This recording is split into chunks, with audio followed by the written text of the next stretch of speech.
Greeting to all my dear students. This is Gnanasundari here, one of the physics teacher of 10th standard. Nellai NADAR e-learning vibrant class, 10th standard physics, unit 1, laws of motion.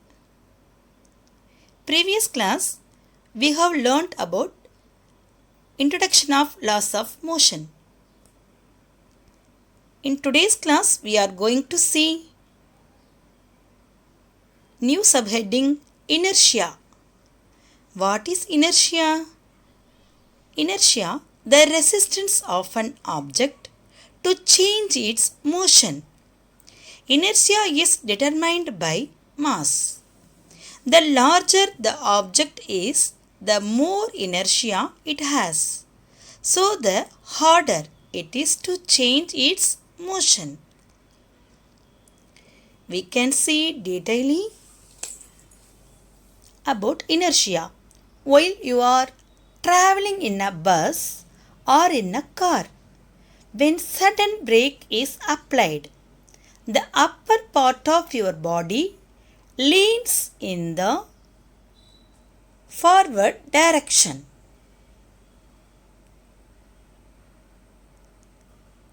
Similarly, when the vehicle suddenly is moved forward from rest, you lean backward. This is due to any body would like to continue to be in its state of rest or the state of motion. This is known as inertia. Okay children, we are going to see activity 1. Through this activity, we can understand easily what is inertia. Take a glass tumbler and place a small cardboard on it as shown in the figure. Now keep a coin at the center of the cardboard. Then flick the cardboard quickly. What do you observe? The cardboard falls off the ground and the coins falls into the glass tumbler. The cardboard falls off the ground and the coin falls into the glass tumbler.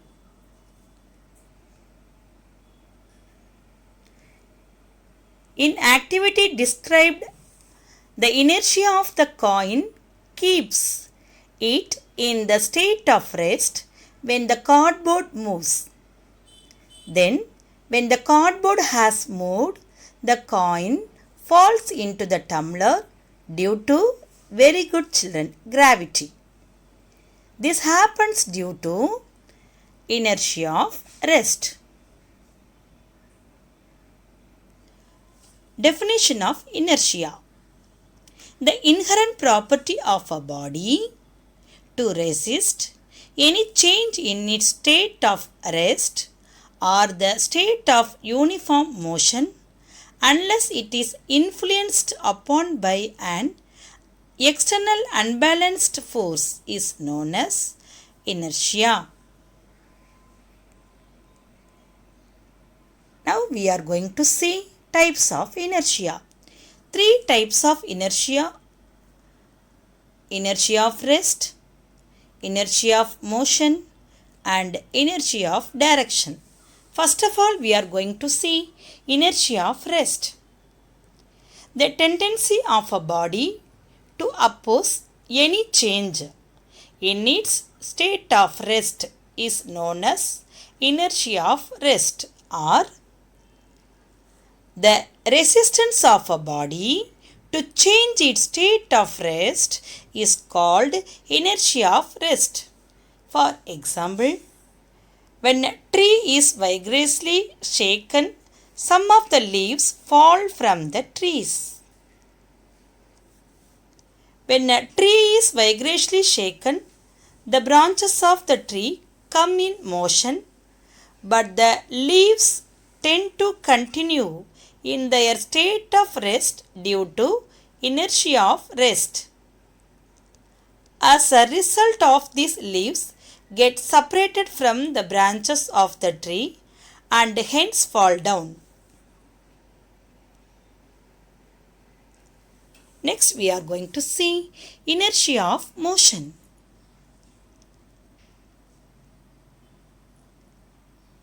This is the resistance of the body to change its state of motion. That means the resistance of a body to change its state of motion is called inertia of motion. For example, when a bus suddenly stops, a passenger sitting in it tends to fall forward. It is because the lower part of the body comes to rest, while the upper part of the body tends to remain in motion due to, very good children, inertia of motion.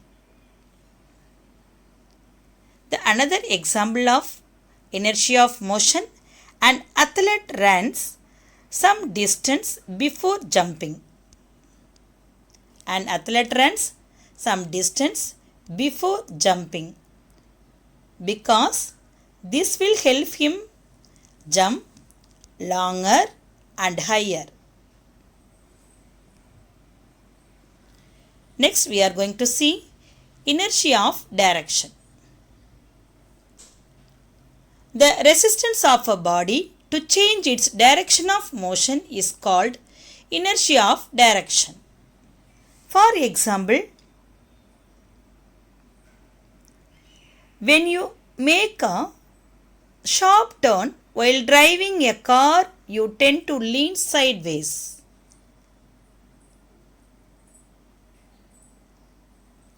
This is the example of inertia of direction. Next we are going to see linear momentum.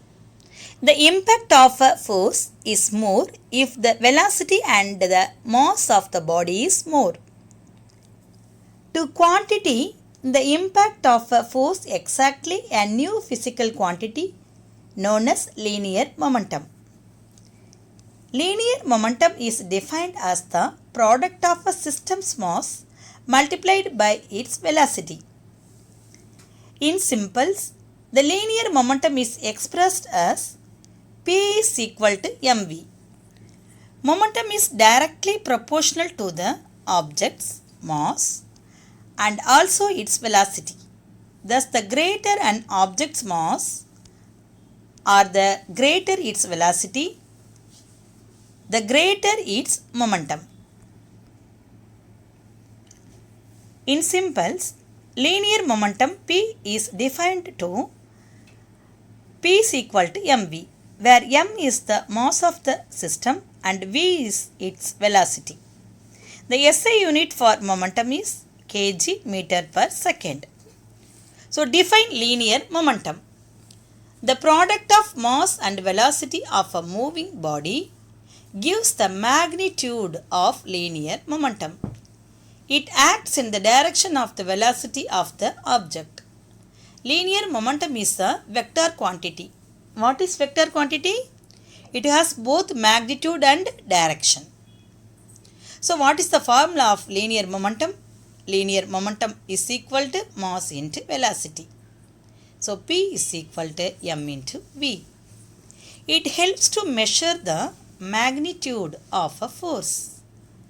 Unit of momentum in SI system is, we know that kg meter per second. So we can written as kg meter second minus 1. And in CGS system, its unit is gram centimeter second minus 1. We know that CGS system is earlier unit. Next we are going to see Newton's first law.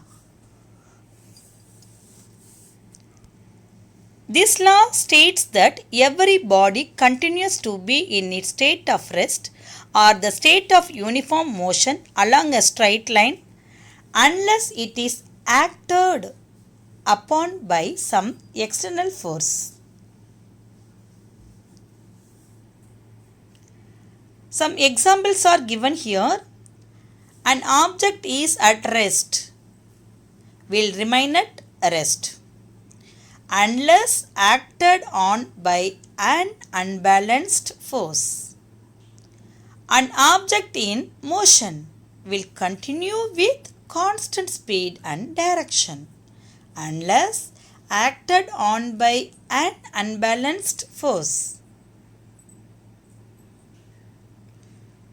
So for our understanding, pictures are given here. What is Newton's first law? An object at rest stays at rest, and an object in motion stays in motion with the same speed and in same direction, unless acted upon by an unbalanced force. An object at rest stays at rest. An object acted upon by a balanced force stays at rest. An object acted upon by an unbalanced force changes speed and direction. What is force? Force is an external effort in the form of push or pull. A push or pull causes an object to start moving, stop moving, or change direction. Produces or tries to produce the motion as static body. Stops or tries to stop a moving body. What causes a change in direction of this moving ball? A force can change the direction of the moving object. So changes or tries to changes the direction of motion of a moving body. Force has both magnitude and direction. So it is a very good children, vector quantity. Next we are going to discuss types of forces. Based on the direction in which the forces act, they can be classified into two types as like parallel forces and unlike parallel forces. Two or more forces of equal or unequal magnitude acting along the same direction parallel to each other are called like parallel forces. The pictures are given here. The forces whose lines of action are parallel to each other and all of them act in the same direction is called like parallel forces. What is unlike parallel forces? If two or more equal forces or unequal forces act along opposite directions parallel to each other, then they are called unlike parallel forces. Example pictures are given here. Forces whose line of action are parallel to each other, but all of them do not act in the same direction.